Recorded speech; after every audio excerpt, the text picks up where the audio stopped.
Welcome to episode 4 of how to write an offer to purchase that is going to be profitable and risk-free for you. That sounds good, right? Okay, that's fantastic. I know many of you are buying properties as investments, and that is absolutely fantastic. And I know many of you want to buy properties where there are existing tenants in place. And the question is that good or not? And I'm going to give you my favorite answer, which is, well, it depends. It depends what kind of tenant are you buying into? What kind of tenant are you actually inheriting? Because it must be remembered that when you buy properties, you buy the property with the rights and the obligations of the tenants that are in place. And that can be a double-edged sword. So how do you build the profit, make the profit, and take no risk?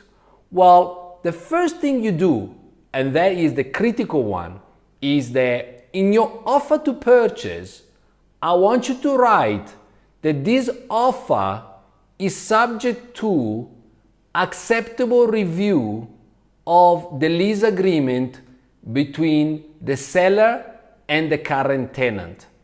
Because that lease agreement, first of all, you want to make sure that there is a lease agreement indeed. You'll be surprised by how many owners actually have tenants either without a lease agreement in place, a lease agreement that has expired, or a lease agreement that is simply not up to standard.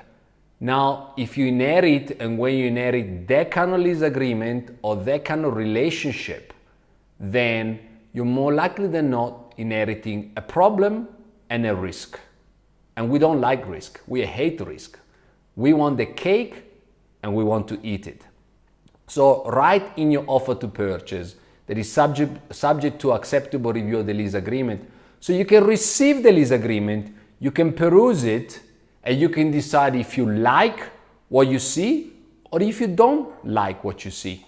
The second thing that you should write is that your offer to purchase is subject to acceptable review of the payment track record of the tenant. Now, trust me, agents and owners will tell you what you want to hear. And you will ask the question, how is the tenant? It's a great tenant. Yes, it's a great tenant, but he hasn't paid rent for 3 months. Or every month he pays rent or she pays rent late. Is that the kind of tenant you want? Of course not. But if you sign an offer to purchase without protecting your rights, you have to just basically work on the good ethics and honesty of whoever is representing the tenant and tell you that it's a great tenant that always pays on time. You've got no recourse. You signed an offer to purchase that basically warrants that you understand the rights and obligations of the tenant, that there is a lease agreement in place. Why would you do that? So please don't assume, because assumptions can be very expensive, dangerous exercises. But don't try to do all of this work before you sign the offer to purchase. Why should you not do that? Well, it's quite simple, because if the deal is sweet, now trust me, you're not the only person that wants to get a piece of that sweet deal.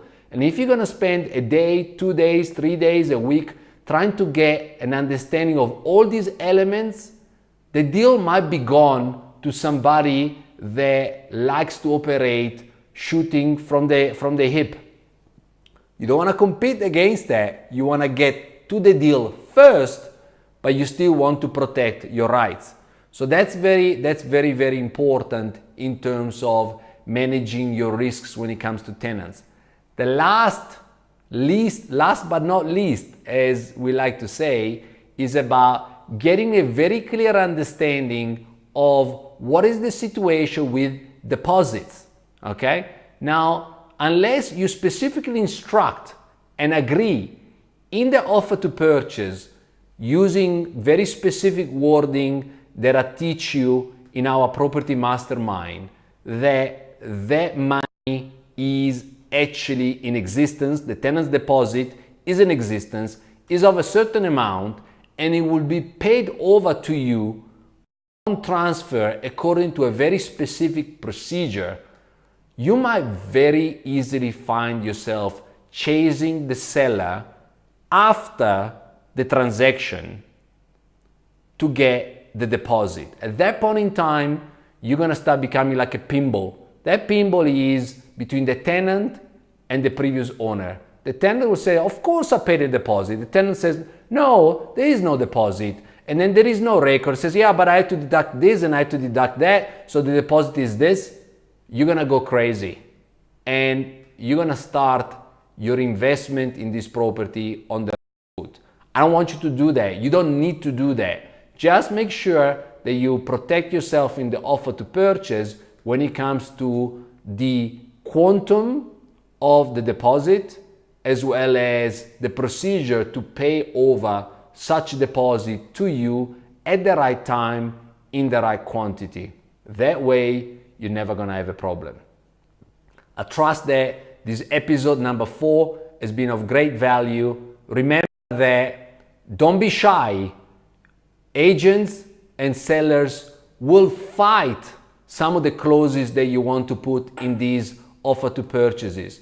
They will fight back and say, there's no need for you to do that. There's no need for you to do that. And you'll say, I'm sure there's no need, but just to be sleeping well at night, I want it there. And if you cannot get some of these clauses agreed upon, there is a simple solution. Just walk away. There is another property deal around the corner that is going to allow you to make money with no risk, because that's why we love property. Thank you very much. From Carlo Mariani, founder of The Property Coach.